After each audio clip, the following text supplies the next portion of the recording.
Hey everyone, welcome to the next chapter of Moby Dick. We've not done this for a while, have we? Not done this in a long time, but here we are. Let's have a look how long it's not bad. Okay. So you'll be able to find previous chapters of Moby Dick by Herman Melville on my channel in Moby Dick or reading playlists.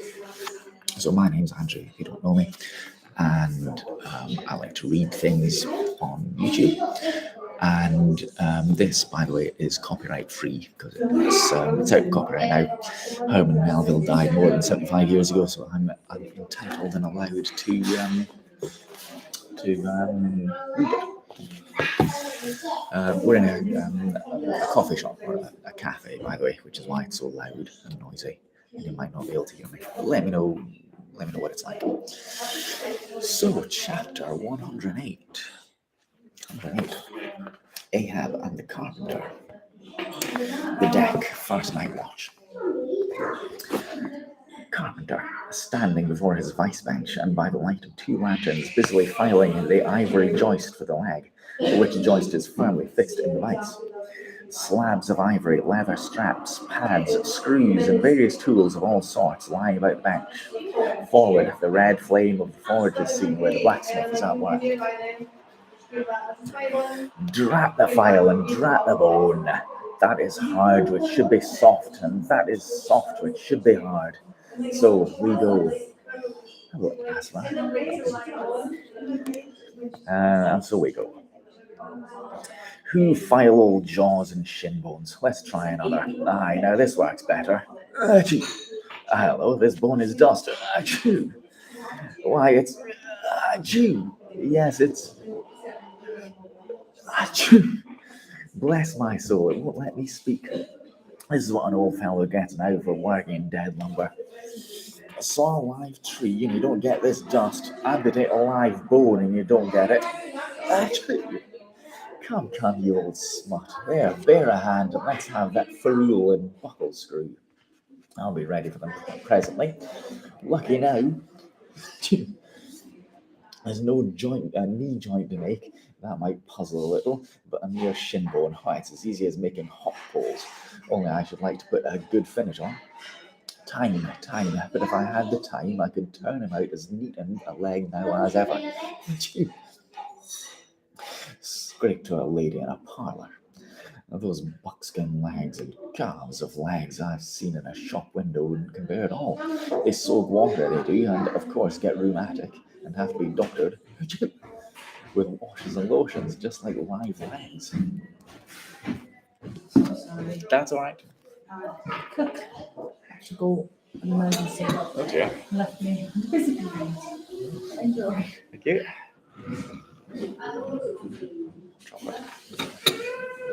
Cook had to go. Hello, Senator.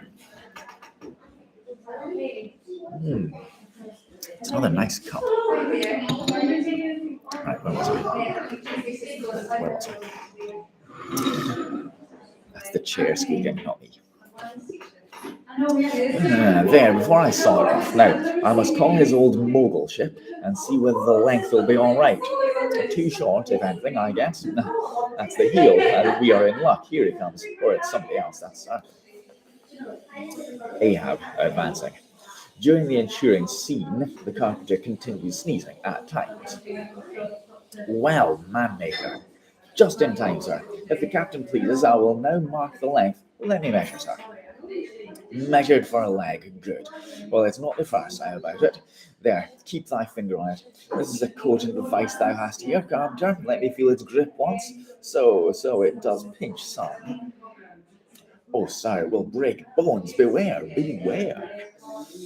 No fear. I like a good grip. I like to feel something in this slippery world that can hold, man. What's Prometheus about there? The blacksmith, I mean. What's he about?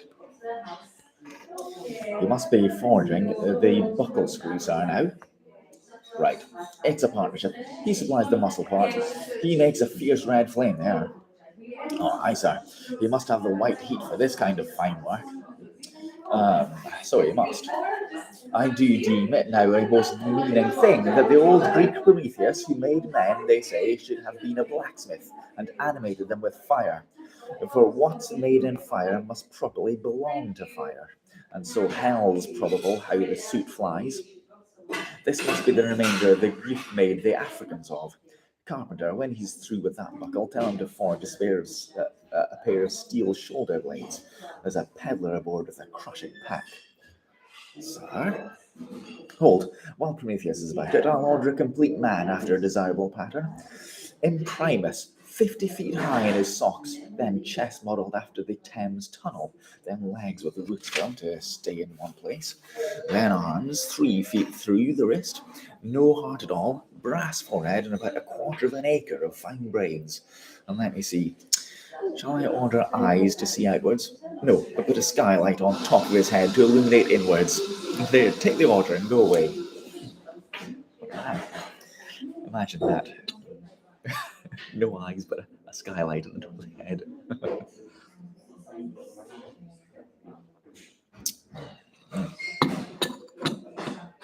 Delicious. Now, what's he speaking about? And who's he speaking to? I should like to know. Shall I keep standing here? 'Tis but indifferent architecture to make a blind dome. Here's one. No, I must have a lantern. Oh, that's it, eh? Here are two. One will serve my turn. What art thou thrusting the thief-catcher into my face for, man? Thrusted light is worse than presented pistols. Oh, I thought, sir, you spoke to the carpenter. Carpenter? Why is that? But no, a very tidy and, I may say, an extremely gentlemanlike sort of business thou art in here, carpenter. Or wouldst thou rather work in clay? Sir, clay? Clay, sir? That's mud. We leave clay to ditches, sir. The fellow's impious. What's that sneezing about? Oh, bone is rather dusty, sir. Take the hint then, and when thou art dead, never bury thyself under living people's noses. Sir, I guess, sir. Oh, yes, oh, dear, sir, yes. Look ye, carpenter, I dare say thou callest a right good workman, eh?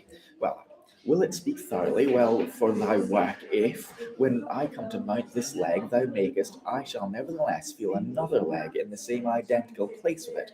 That is, carpenter, my old lost leg. The flesh and blood one, I mean. Canst thou not drive that old Adam away? Oh, truly, sir, I begin to understand somewhat now. Yes, I have heard something curious on that score, sir. How that a dismasted man never entirely loses the feeling of his old spar, but it will be still pricking him at times. May I humbly ask if it be really so, sir? It is, man. Look, put thy live leg here in the place where mine was. So now here is only one distinct leg to the eye, yet two to the soul. Where's thou feeblest tingling life? There, exactly there to a hair. Do I? It's a riddle. I should humbly call it a poser, sir. Hist, then. How dost thou know some entire living, thinking thing may not be invisibly and uninterpenetratingly, standing precisely where thou now standest, aye, and standing there in thy spite, in thy most solitary hours, then, dost thou not fear eavesdroppers? Hold, don't speak, and if I still feel the smart of my crushed leg, though it be now so long dissolved, then why mayst thou not, carpenter, feel the fiery pains of hell forever, and without a body, eh? Oh, good Lord, truly, sir. If it comes to that, I must calculate over again. I think I didn't carry a small figure, sir. Look ye, pudding heads should never grant promises. Long how before the leg is done. Perhaps an hour, sir. Bungle away at it then, and bring it to me. Turns to go.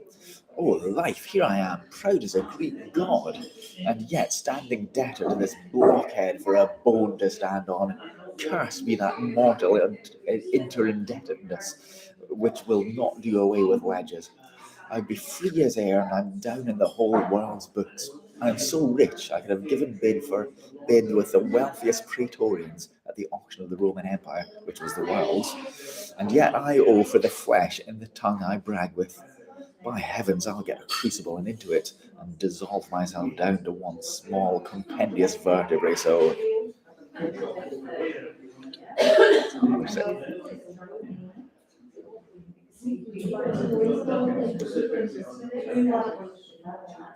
lovely.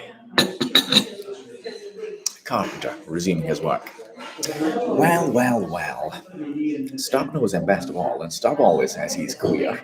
Says nothing but that one sufficient little word, queer. He's queer, says Stubb. He's queer. And keeps dinning it into Mr. Starbuck at the time.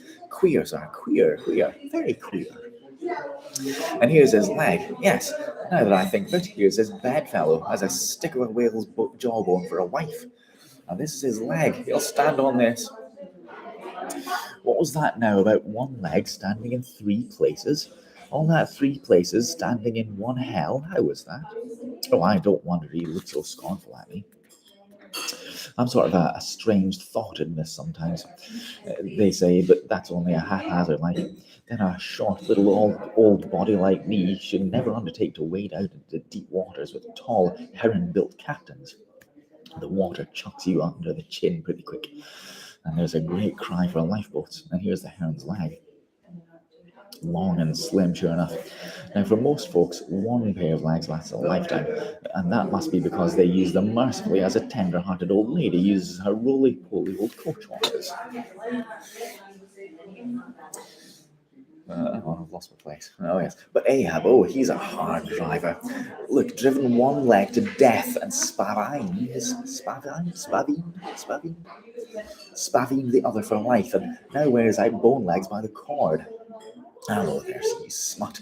Bear a hand there with those screws, and let's finish it before the resurrection fellow comes a-calling with his horns for all legs, true or false. Us brewery men go around collecting old beer barrels to fill them up again. What a leg is this? It looks like a real live leg, filed down to nothing but the core. Now you'll be standing on this tomorrow. You'll be taking altitudes on it. Hello, I also got a little oval slate, smoothed ivory where he figures up the latitude. So chisel, file, and sandpaper now. End of chapter. Shall we have another chapter here, or shall we not? Maybe not. It's a short chapter, the next one, but I think that'll do for the moment. Strange thoughts about the leg. The leg must be very. It must be a metaphor of some sort. It's up to you. No, we'll have next one next week, I think. I'm enjoying my hot chocolate though. So before I go, so some of you may recall that I was reading previous chapters on Haps, a live streaming app, but it's closing. So I think my reading Moby Dick at the moment, I think my reading is going to be on YouTube alone. I could do it on Twitch, but I like to do it on YouTube, I think. So we'll read from now on exclusively on YouTube. I'm also, a long time ago, I started reading Silas Marner, so I might resume reading that as well at some point. But I should be, fingers crossed, I should be here in the Cloud House. You can see it's got a nice cloud there. I should be here in the Cloud House every Friday afternoon, so I'll be reading live. Each Friday afternoon. I'll show you around a little bit as well. I can show you a little bit so you can see it. So it's a nice little cafe. Nice beach reef. There's nobody else in here upstairs at the moment. It's people downstairs, and that's why it's so loud.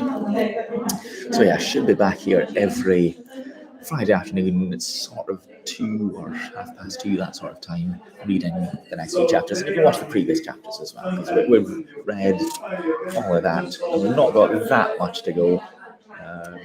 We're on chapter 109 now, out of 140-ish. 138, 135, 135. So we've got 25, 26 chapters to go, not that long to go, and then we'll have to choose another book. So follow me if you're not following me. Make sure you are following me on my bio link. You'll find all the different places there. You can see. Can you see? Do that. Can you see? So there. So follow me on all the places that you can see there. All those places. Don't bother with apps because it's closing.